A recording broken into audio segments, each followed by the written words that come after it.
तो दोस्तों Tata small cap fund में लगातार अंडर परफॉर्मेंस देखने को मिली है। क्या रीजंस है, क्या इसके ओवरऑल रेशियोज है, क्या इन्वेस्टमेंट स्ट्रेटेजीज हैं, ये सारी चीजें डिटेल में देखने वाले हैं।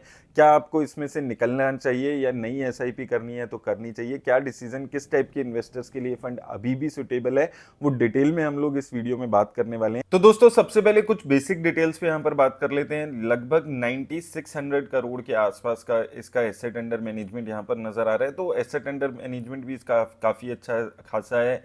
एक्सपेंस रेशो 0.53% के आसपास है। वहीं अगर हम इसकी पहले बात करें ओवरऑल एसेट एलोकेशन की, तो मेजरली स्मॉल कैप में ही पैसा नजर आएगा 83%, और 6% पैसा मिड कैप में। तो थोड़ा सा जो रिस्क है वो हायर साइड पे फंड लेकर चलता है। कहीं पर भी प्रोटेक्शन के लिए मिड कैप और लार्ज कैप में बहुत ज़्यादा कुछ इन्वेस्टमेंट नहीं है।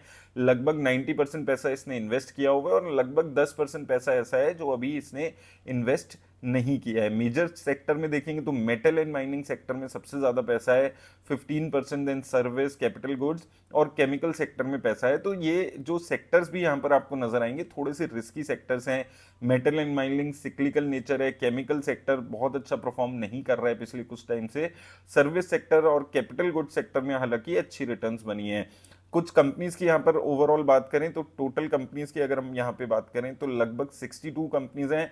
तो ना तो बहुत ज़्यादा कंसंट्रेटेड पोर्टफोलियो और ना ही बहुत ज़्यादा डाइवर्सिफिकेशन की हुई है। तो डाइवर्सिफिकेशन के एंगल से काफ़ी ये अच्छा डाइवर्सिफिकेशन इसने किया हुआ है। ओवरऑल देखें केमिकल सेक्टर के अलावा financial, material, health care sector में भी अच्छा पैसा लगाया हुआ है इसने।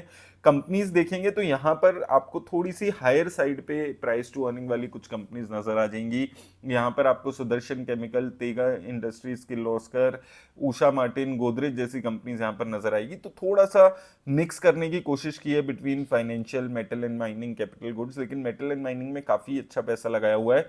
केमिकल सेक्टर की कंपनीज भी आपको नजर आएंगी, और थोड़ा सा हाई रिस्क लेने वाली कंपनीज यहाँ पर, थोड़ी सी हायर प्राइस टू अर्निंग वाली कंपनीज यहाँ पर काफी आपको नजर आ जाएगी। अनंत राज है, कार्ड ट्रेड है, क्वेस कॉर्प है, ये थोड़ी सी रिस्की कंपनीज हैं। एक्मे सोलर है, रिस्की कंपनी है। सेमी होटल्स हैं, बहुत ज़्यादा प्रॉफिटेबिलिटी नहीं है। शॉपर स्टॉप है, लॉस मेकिंग कंपनीज। तो थोड़ा सा जो रिस्क है वो ज़्यादा लेकर ये फंड यहाँ पर चलते हुए नजर आ रहे हैं। कंपनीज भी थोड़ी सी हायर रिस्क वाली कंपनीज ज़्यादा इसके पोर्टफोलियो में आपको नजर आएगी। ओवरऑल अगर हम इसकी रिस्क रेशियो पे बात करें तो देखिए स्टैंडर्ड डेविएशन 18.36 के आसपास की है, यानी कि जो स्टैंडर्ड डेविएशन है वो 19.31 के आसपास की है। तो स्टैंडर्ड डेविएशन अगर हम ओवरऑल देखते हैं तो सही नजर आती है। स्टैंडर्ड डेविएशन ये दिखाता है कि फंड कितना ज्यादा यहाँ पर वो वॉलेटाइल है, यहाँ पर फंड थोड़ा सा स्टेबल नजर आता है अगर हम बेंचमार्क से कंपेयर करते हैं। बीटा 0.72 की है, जो कि ठीक है, बहुत ज्यादा अच्छी नहीं है।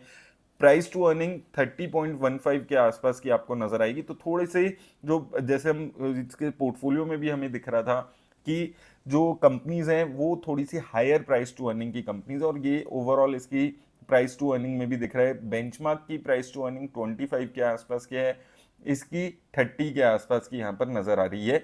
और पोर्टफोलियो टर्नओवर रेशियो सिर्फ 12% के आसपास की, यानी कि बहुत ज्यादा चेंजेस नहीं करता है फंड।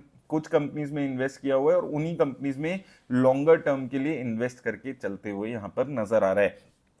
तो रिस्क रेशियोज के एंगल से देखें तो थोड़ी सी प्राइस टू अर्निंग ज्यादा नजर आ रही है। बाकी स्टेबल फंड है, लेकिन लोअर साइड पे यहाँ पर स्टेबिलिटी नजर आ रही है। इसके अलावा अगर हम बात करें इसके फंड मैनेजर की, तो fund manager similar fund manager काफी लंबे टाइम से चंद्र प्रकाश जी इस फंड को मैनेज कर रहे हैं। 2018 से ही इस फंड को सेम फंड मैनेजर हैंडल कर रहे हैं। तो फंड मैनेजर के एंगल से यहाँ पर अच्छी स्टेबिलिटी आपको यहाँ पर नजर आती है। वहीं ओवरऑल अगर हम रिटर्न्स की बात करें तो रिटर्न्स यहाँ पर इसकी खराब नजर आएगी। आपको यहाँ पर देखेंगे तो 1 साल, 2 साल, 3 साल और इवन 5 साल में सबसे खराब परफॉर्म करने वाले कुछ फंड्स में से ये एक है।